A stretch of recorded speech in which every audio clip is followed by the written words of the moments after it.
Welcome back. Our next goal is going to be to become a little bit more technical. We want to discuss differential geometry, and what that is the beginnings of figuring out the geometry of curved spaces in general. And we're going to do that by first focusing on the notion of a vector. What is a vector in a curved space? You might think that vectors are very trivial, depending on your level of study in physics and mathematics and all of that, that a vector is just an arrow. But if you're in a curved space, that's not so obvious. In fact, arrows are not such a good idea. So we have to talk a little bit about these constructions. So let's go and start drawing pictures. So the first attempt, and all of these versions of how we define a vector in a curved space end up being useful in various ways because you educate your intuition in successively more sophisticated notions of what vectors are. So first, let's look at vectors as displacements. This is the way we normally get taught about vectors in physics. If you are in a flat space, then you're going to draw a directed arrow, and that is the first and most intuitive notion of what vectors are. But of course, if you are in a curved space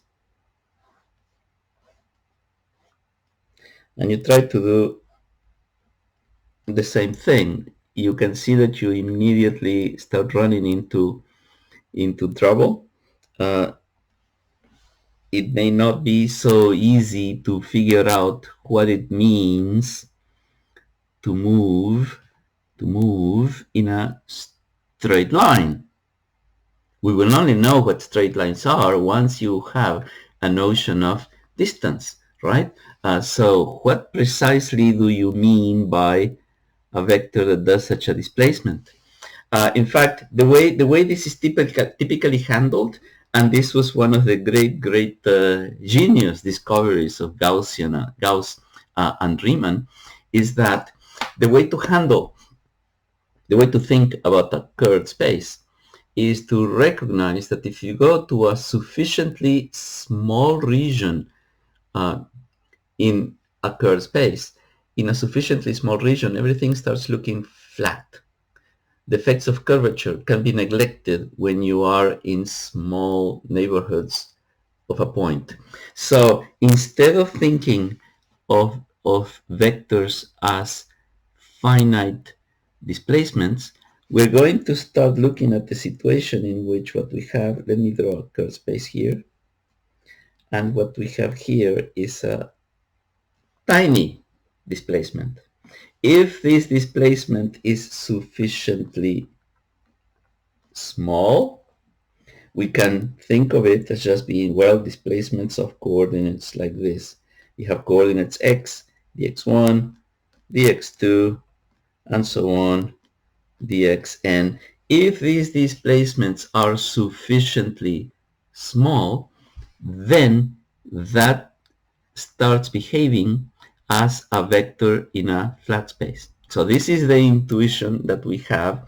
And the next thing is, how do you make this into vectors of finite size? Well, you take one of these vectors and you multiply by a large scalar. When we do that, if you take that little vector and you multiply it by a large scalar, you're going to end up with things like that. And you can start seeing that then the little vector became a larger vector. And the larger vector is no longer contained in the space, which is the notion that we get from vectors displacements in flat spaces. Well, in a curved space, finite vectors are no longer contained in the space. In fact, the way to think about them is that they are contained in the space that is tangent to the curved space.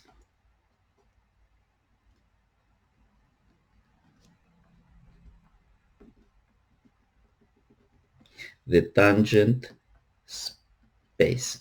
In fact, how do we define the tangent space? It's just that. It's the set of all possible vectors at a given point.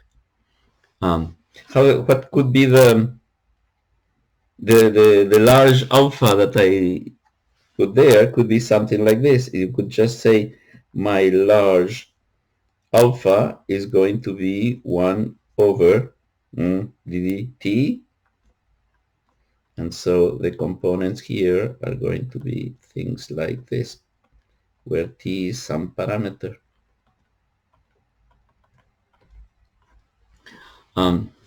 Very good. We're going to pursue that in a second, but this is important here. Vectors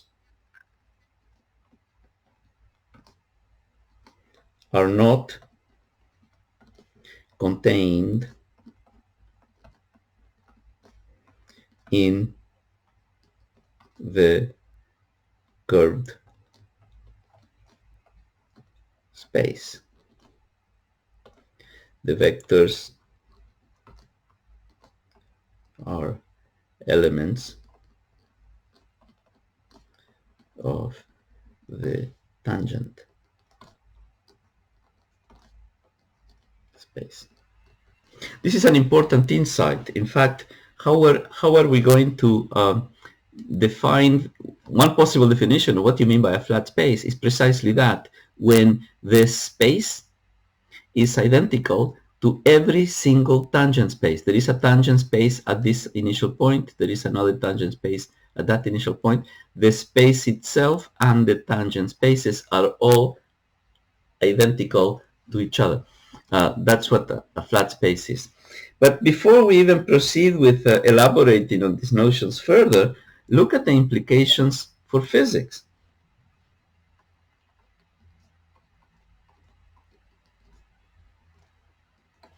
Suppose that you have a curved space. Here's my curved space. And here is one tangent space. Here is the tangent space at some different point. If I have a vector here and I have a vector there, it becomes immediately obvious that it is no longer possible to add those two vectors because they lie in completely different spaces. You can add vectors within one space, but you cannot add a vector in one space and another. They're separate, they're different. One cannot add vectors at different points.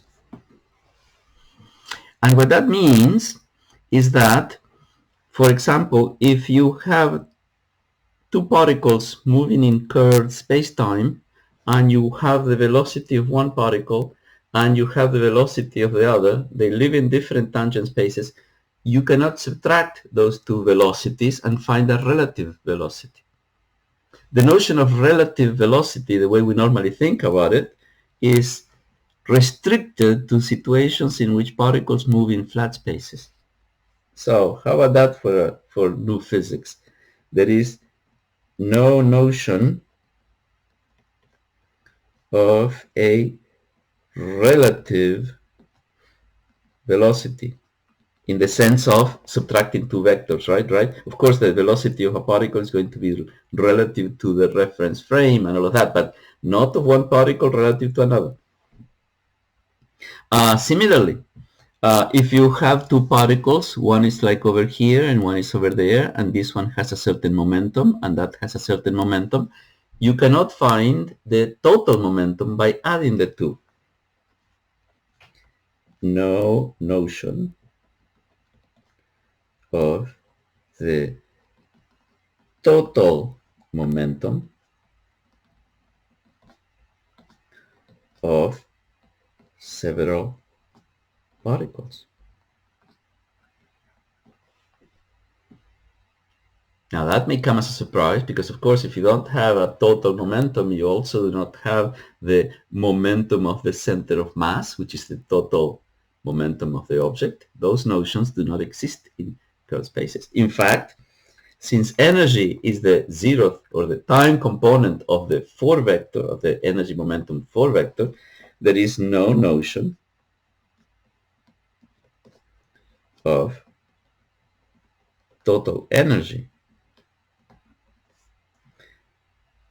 in a, well, of several particles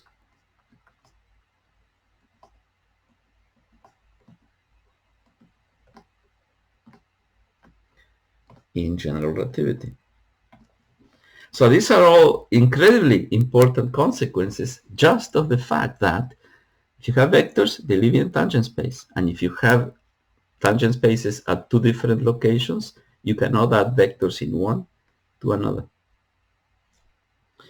In general relativity, of course, you can talk about the energy density because the energy density refers to small regions, right? A density there. You can find the energy density there. You can find the energy density there, but you can never integrate over a whole volume to find the total energy. So this has really, really important consequences for physics. Let us proceed further. Let our next elaboration on the notion of vector, we started by saying, well, you want a displacement, you cannot do that in curved spaces, so go for small displacements and then multiply by a large scalar like 1 over dt to figure out what the vector in the tangent space looks like. So next elaboration on this notion is we're going to look at vectors as tangents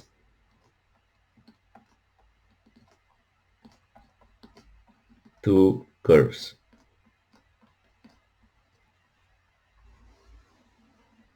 The idea here is the following. You have your space and you have a curve on that space. And so here I'm going to draw some coordinates just for the sake of argument. Coordinate x1, coordinate x2, and here what we have is a parameter lambda, so that the equation of the curve is going to be one in which I give you the coordinates, x coordinate labeled by a, as a function of a parameter.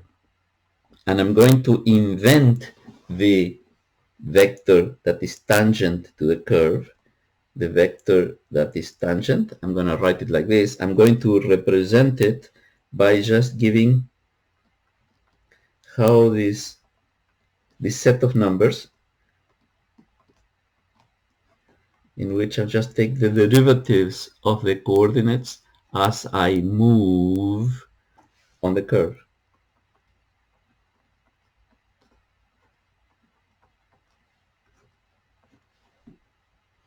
I would want to write a little arrow pointing here at that point as being the vector v, but I don't have to. It just, this is what the vector is. It's that set of numbers. If I were to do this on a flat space, then of course you would immediately realize that the arrow that these guys describe is tangent to the curve. Very good. So now, is there any problem with this definition? No, this definition is perfectly reasonable. But now, since I could have chosen different coordinates, I could have, instead of this particular grid of coordinates defined by x1, x2, I could have chosen some other coordinates. And if I have different coordinates, I would have different components to this vector. So that is something we have to discuss now. What happens when you change coordinates? When we change coordinates, these numbers change.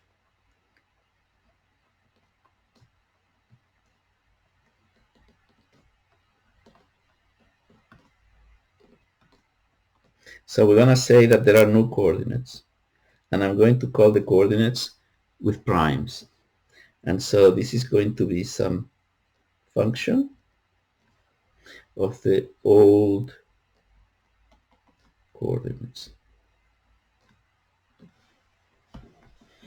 Very good. When we change the coordinates, then the old components also change. So here we go. The vector now, the vector v, is going to be represented by new coordinates. Prime, the lambda, dx2 prime, d lambda, all the way to dx n prime, d lambda. This is actually a very useful notation. We're putting the primes on the label. So notation,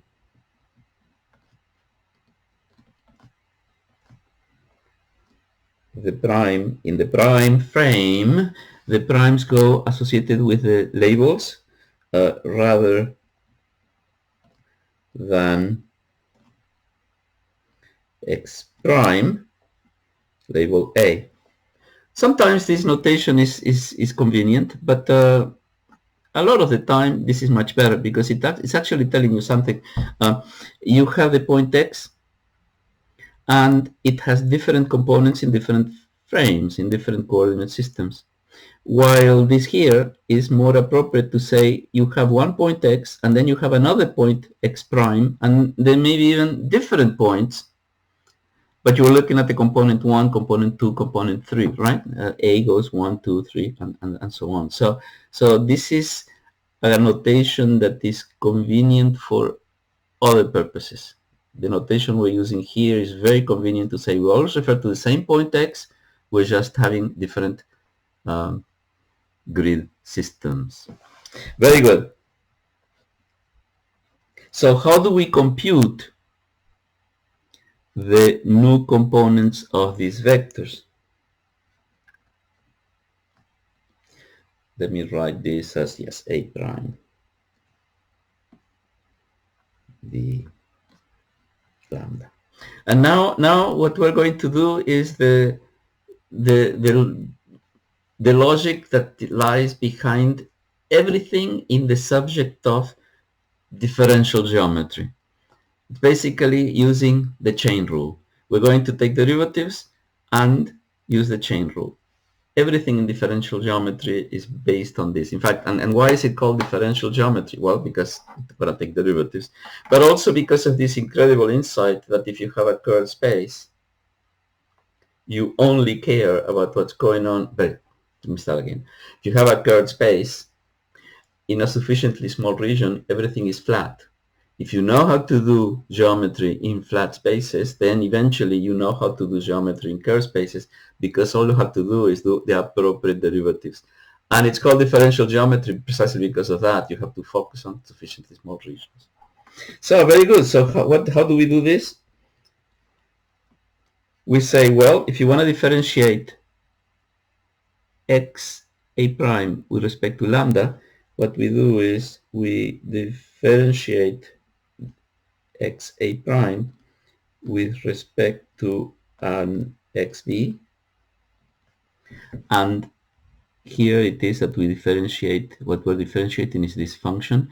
We differentiate an xa prime with respect to one of the old x's, and then we differentiate the old x, which is contained in this, given by this curve, with respect to lambda. And that is what connects the new components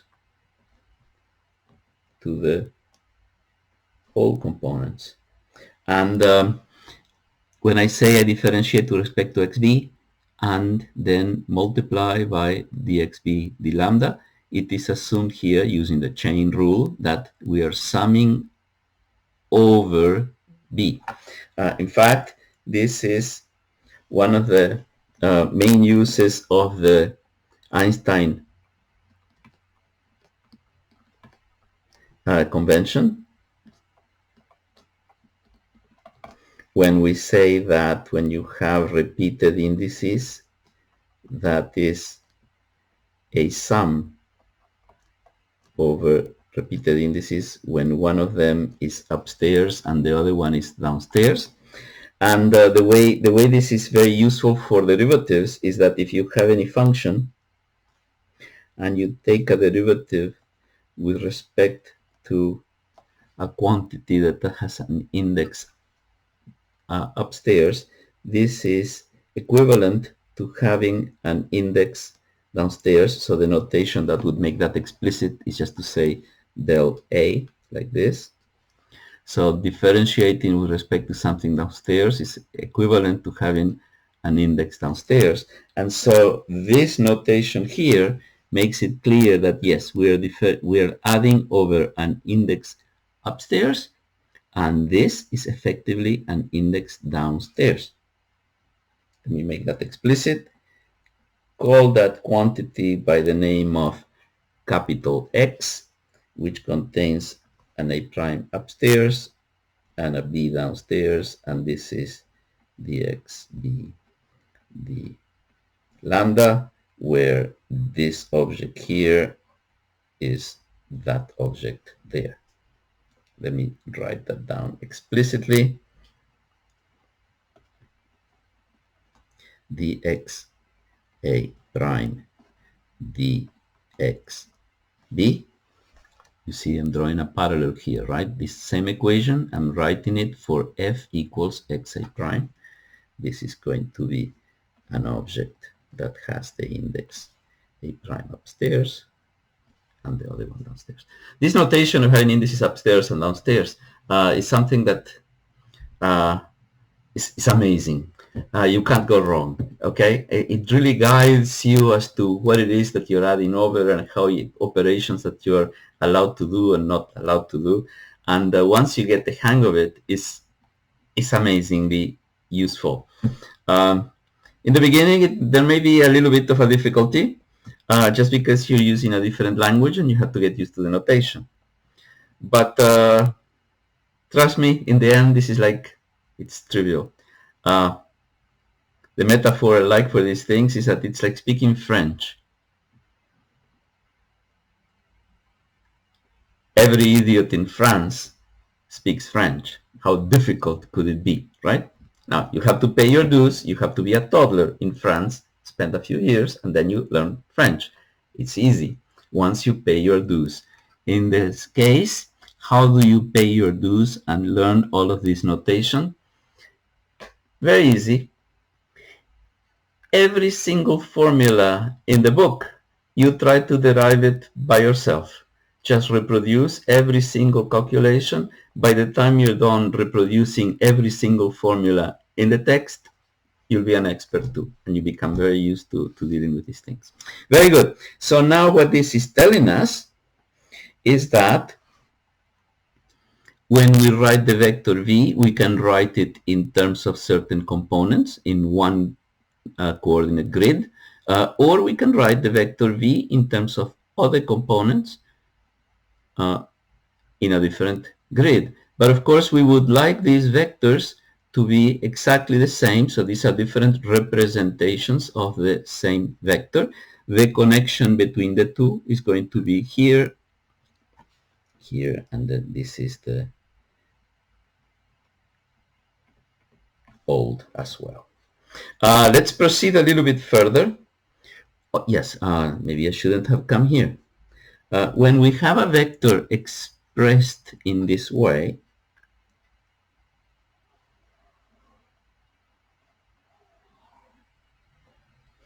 there are several special vectors that we're going to call the basis vectors that are particularly convenient to play here.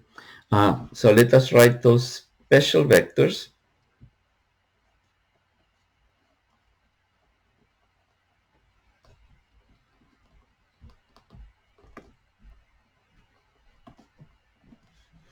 The vectors that I have in mind are the vector that, let's call it 1. This is represented by 1, 0, 0.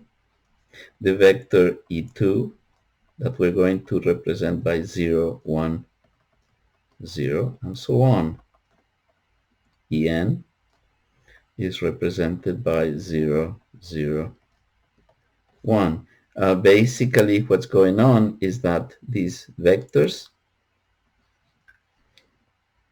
are represented by, well, in exactly the same way that we have the vector v represented by components 1, 2, and so on.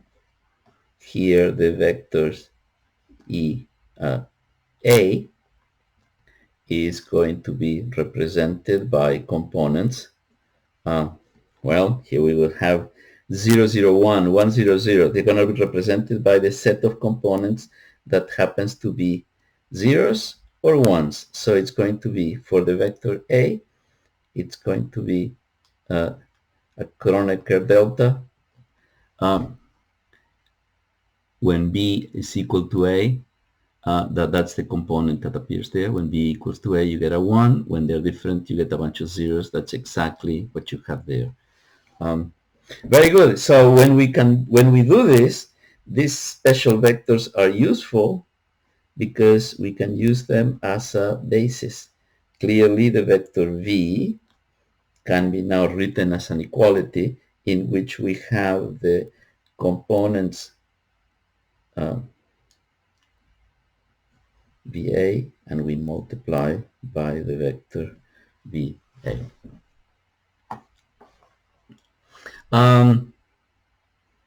Very good. Now, this representation is very useful. The reason it is particularly useful is that while it is true that in this representation here, the vector is represented by a set of numbers, and this set of numbers here could be different, but we wanted this vector here to be the same. When we switch to this basis representation, we can immediately show that if we change the grid, then we have something amazing. The components can change, but the basis vectors also change in such a way that the vector V is an invariant quantity. This is the reason why we care about vectors. While it is true that the components can actually change, vary from one coordinate frame to another, the vector itself is invariant. And this means that these objects here are good candidates to describe physical quantities that are independent of the choice of coordinates. How do we play with this? Well, very easy. Let me do it. Let me go back here and let me see. I'll go back to this expression here, and I'm going to rewrite it. What we had there was that dx a prime d lambda is equal to some bunch of derivatives d dx b d lambda. And I mentioned that these are the new components and those are the old components. Let me rewrite that. VA prime is equal to Vx a prime b v b prime. This is the equation for how components transform. Then, when we have something like the vector v being expressed in terms of the new components,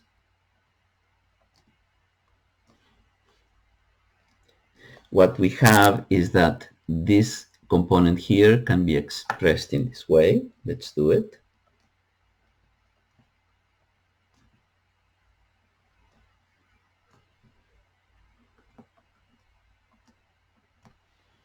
So what I have just done is I have replaced this guy by that sum. But once we have it written in this way, okay, silly remark. Have you noticed how here we've gone from a sum over one variable to here where we have a sum over the A prime variable and also a sum over the B variables? This is one of the real reasons why the Einstein notation is like so incredibly cool, because you can keep on piling on the sums and the notation hardly gets any more complicated. Okay, it really simplifies handling multiple summations. In fact, that's the way Einstein referred to this kind of thing. He found himself writing sums, sigmas after sigmas after sigmas, and when you have 4 or 5 of them, you spend half your time just writing sigmas. He realized that he could save himself a lot of time by just when he realized that whenever you have repeated indices, they're summed over. So don't even bother to write the sigmas. Anyway, but it is an interesting properties of these summations that whether you do the summation over alpha prime first and then the summation over the b's, or the other way around, it doesn't matter, right? Summations commute with each other. So what we're going to do now is, instead of doing first the summation over b's and then over a's, we're going to do it the other way around. So we're going to do this summation. And when we do that, this is the object that we're going to call EB.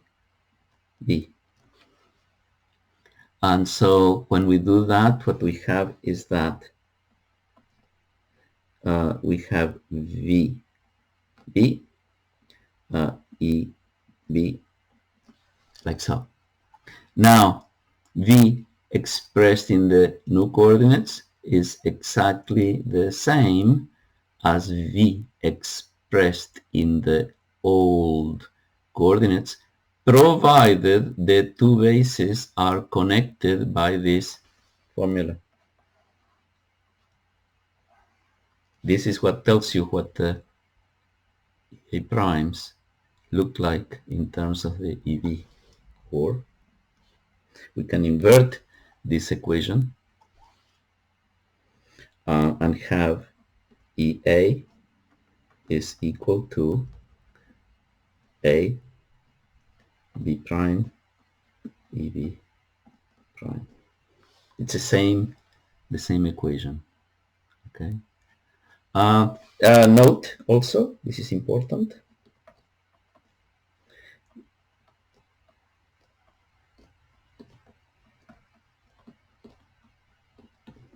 When we have a summation here over A prime, what this really means is you're summing over A prime equals 1, 2, 3, 4, 5, n.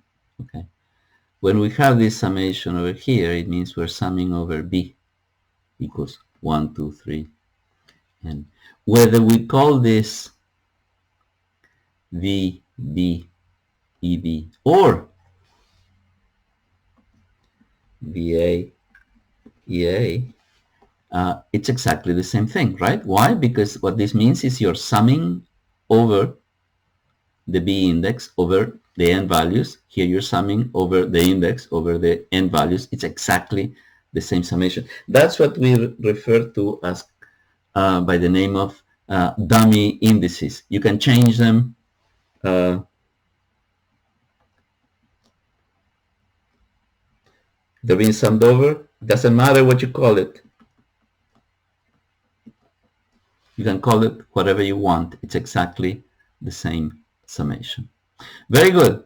Notice another thing here. When we have the transformation of the coordinates, let me rewrite it all over again. It's the expression I have up there.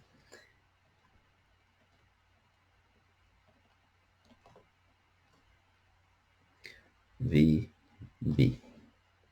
And when we have the transformation of the, oops, I made a mistake here. I'm so sorry. Did I make a mistake? AA, B, yes. Uh, my mistake here. What is my mistake in going from this equation to this equation? It's the same equation. That's not what I wanted. What I wanted to do was write a different equation. Sorry about that. I know that that can be very confusing. Here the primes are on the top. Here they are on the bottom. So the inverting of this equation to get this one is just a matter of switching the primes for the unprimed.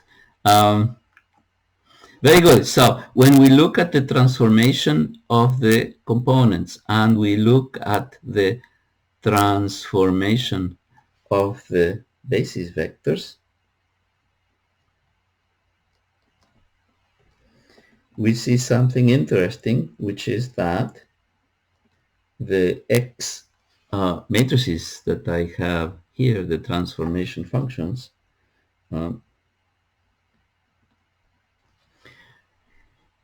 have the primes in different places. And indeed, what this means is that these transform in a certain way and these transform in the opposite way, in such a way that if this guy transforms according to 1x and this transforms to the inverse, then clearly you're going to obtain the same kind of linear combination that you had before. Okay, so this is what is responsible for making the vector v an invariant. If this transforms in one way, that transforms the opposite way. The two cancel out and you get an invariant. So let us prove that. Proof. What we want to prove is that this matrix or these components transform in the opposite way as this matrix here. So let's write this as x prime. And we want to show that these are inverses of each other. Well, very well. Let us do it. This is the x a prime dxb, dxb, dxc prime. I'm summing over b. So here I differentiate with respect to xb and then multiply by the derivative of xb with respect to something else using the chain rule.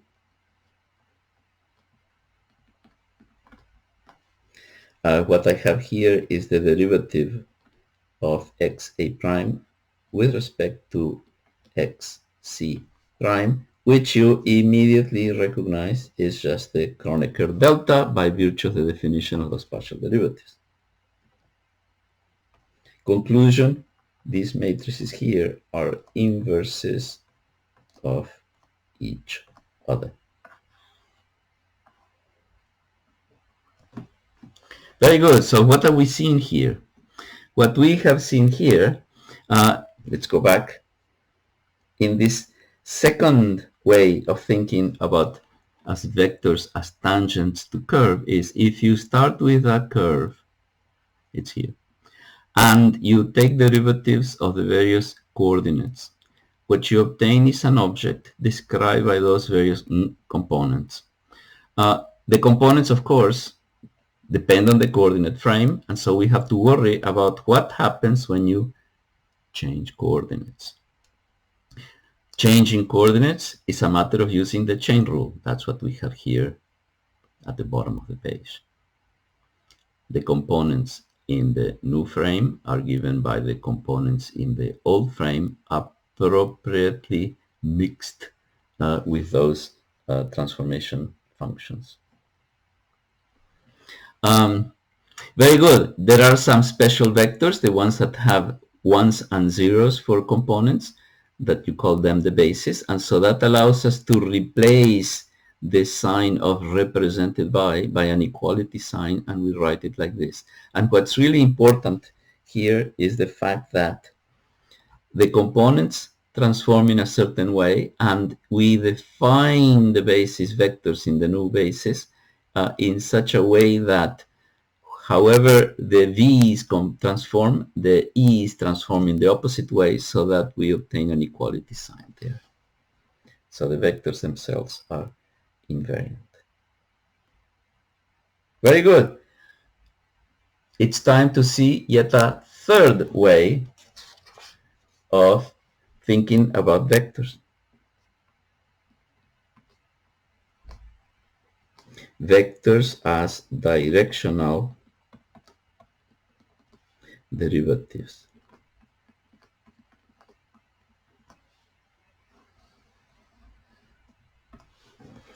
This is the idea here. Suppose that you have your space and you have your messy coordinate system like that, and you have a curve, and the curve is parametrized by lambda. The curve has coordinates parametrized by lambda. We can consider a function which is a function of x, and we would like to figure out how this function phi changes as you move along the curve.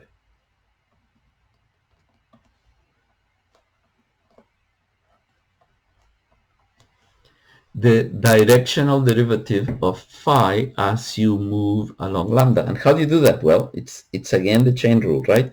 You differentiate with respect to x, phi is a function of x, and then you differentiate the x, which is like here, with respect to the lambda. Now, if you were awake at what I was doing in the previous 10 minutes, this guy here is one of those numbers that we call the components of a vector. So I will write it like this. The phi d lambda is equal to VA. So here we're just defining this object here to be VA. And then what we have is the component like so. Okay, this is a really interesting expression because the phi function that we have here is any generic function, right? Since phi is any generic function, we can say that derivatives along the curve, that's what d lambda means, are just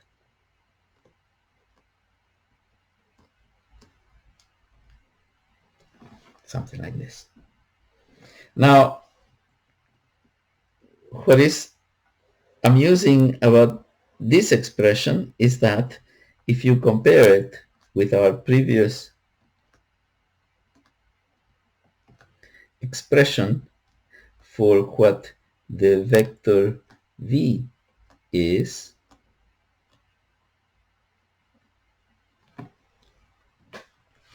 we have something that starts looking kind of like similar. In fact, this suggests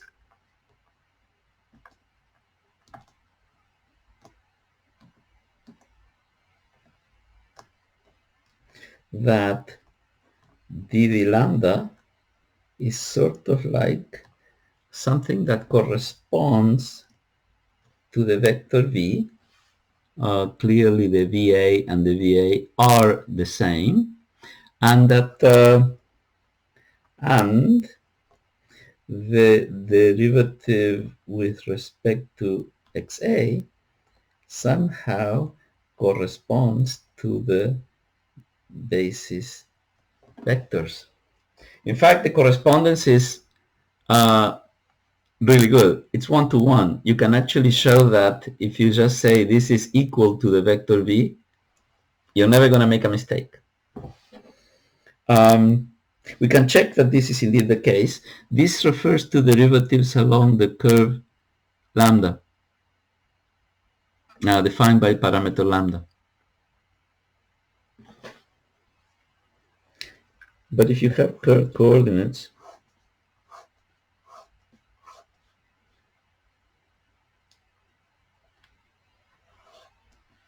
And this is the coordinate, this is the direction in which the coordinate x1 increases, and you move along. So as you move here, maybe the coordinate 1 is increasing, but the coordinate 2 is kept fixed, right? So this is a special curve. The vector along that curve would be the vector in which you change the parameter x1 while keeping x2, x3, and so on fixed. Well, that's exactly what a partial derivative means, right? So this means that the representation actually works very well. We can do further. Recall the transformation of one of these guys was given by a matrix that has an A prime downstairs, and then here you sum over the other one. You see you have this free index A prime, and then the other one is the dummy index. So that is the way the basis vectors transform.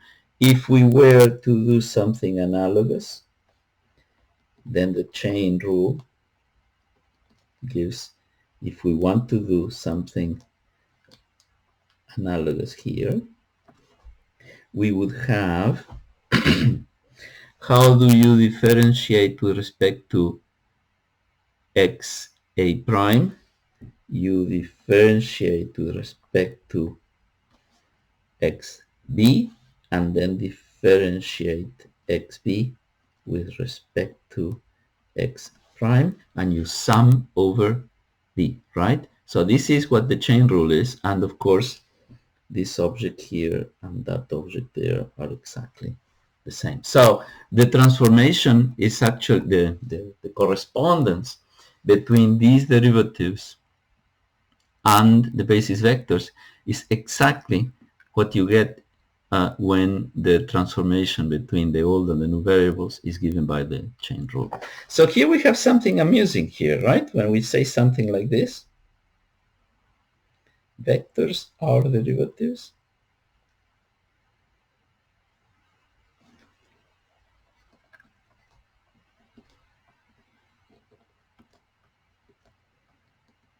That's a good question.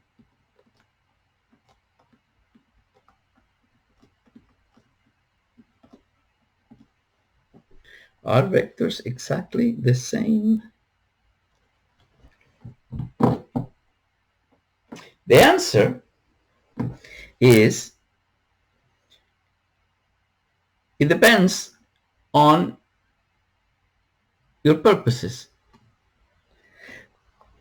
For a mathematician, in mathematics, you get one answer. Whenever you're doing mathematics, you are interested in the relation between different quantities. If the relations are the same between these two objects and those two objects, then you can actually identify the objects because they're all related in the same way. So for a mathematician, it makes perfectly good sense to say that vectors that are tangent to the curve are exactly the same as the directional derivatives along the curve, and you're allowed to even write the equal sign. There is an isomorphism between the two. It's the one-to-one correspondence between these objects and those objects. And if you're a mathematician, you need not distinguish them. Now, it has been said, Bertrand Russell said this, mathematics is what you do when you do not know what you're talking about. What he meant was mathematics is what you do when you do not care about the meaning of the particular mathematical object that you're talking about. Meaning is not an issue of importance to a mathematician. All you care is the relationship between those two objects. You do not care whether that V here represents a physical quantity or not. Now, in physics, for the purposes of doing physics, then whether this V represents an electric field or represents a momentum or represents a velocity, or then it matters a whole lot. And in particular, you might want to say that vectors that are tangent to a curve are not quite the same as derivatives.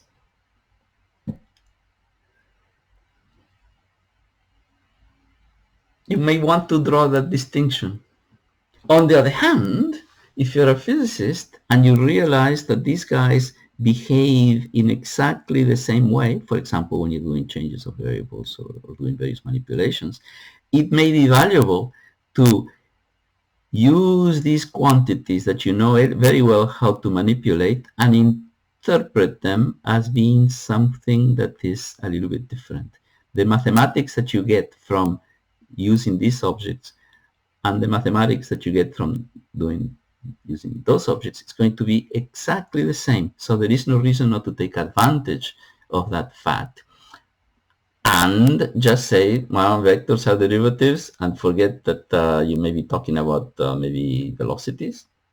A velocity is not a derivative, it's something else. Take advantage of the isomorphism, but do not be fooled by just assigning always the same meaning.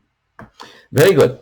What we would like to be able to do next is discuss how do you measure distances and volumes on these curved spaces.